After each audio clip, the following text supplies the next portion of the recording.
Well, it's a very serious glitch, and I'm glad it was detected in time because it could have resulted into serious catastrophic. These are problems which are noticed by operators in flight.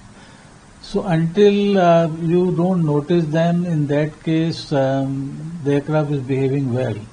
The right course of action is that once you notice it, then you take it seriously, ground the aircraft.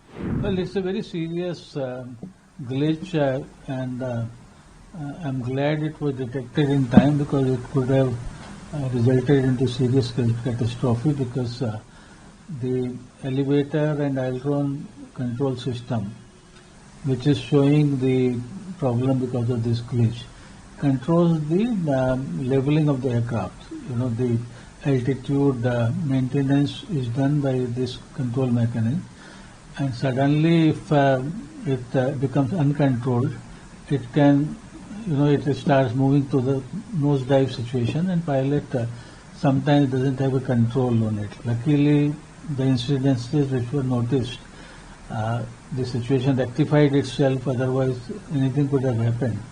And then, since there have been more than one instances, the immediate inspection was needed, and then they realized that it's a fleet problem, not the individual aircraft issue.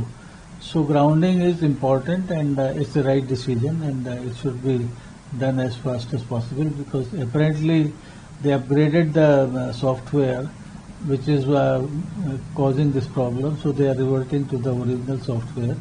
So I think this issue will be fixed soon, but it would still be monitored because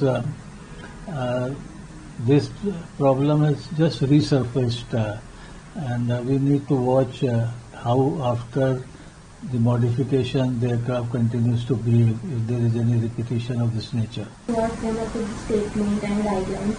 So how do you look into that? How they should be more aware about? Look, these are problems which are noticed by operators in flight. So until you don't notice them, in that case, the aircraft is behaving well. So this is where the fleet monitoring is done. It is not something which you can anticipate. The machine has a behavior of its own.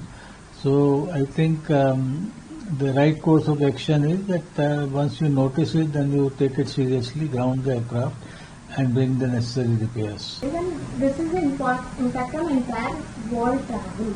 So how can you explain? Well, I think when you have this kind of problem, it is a fleet problem, and in today's context, Airbus nearly commands over 50% of the world fleet.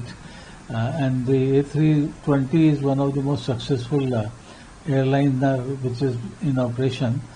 So this is going to affect every operator, but I always believe that safety is more important than the frequency or inconvenience, because life cannot be risked at any situation. So I think people have to understand that this is for their own good. There may be disruption, they may perhaps miss a meeting or so, sometimes important appointment, but it's better to live for other appointments rather than take chances on safety. So issued an emergency directives statement for this Airbus and DGCA also.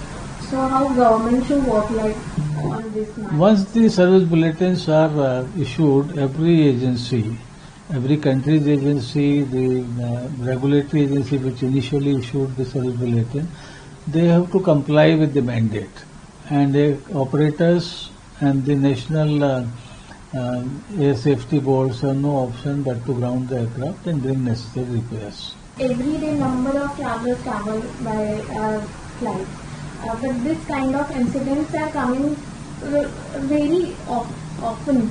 What is the reason behind that? No, this is glitch or? This is one of those. This is one of the freak instance. It is not something which is happening every day. But you have to also realize that today the number of aircraft flying in the world is also huge, and when you are flying so many aircraft in the world today, some or the other problem will occur in some aircraft or the other anywhere in the world. So I think we need to monitor them, and despite all that, air travel continues to be the safest mode of public transport. And this industry is very vigilant about any defect, any problems which occur on the machine or the people behind the machine. So I think the safety mechanism is very tight here, and there is no doubt that any instance of this nature needs to be thoroughly investigated and corrected.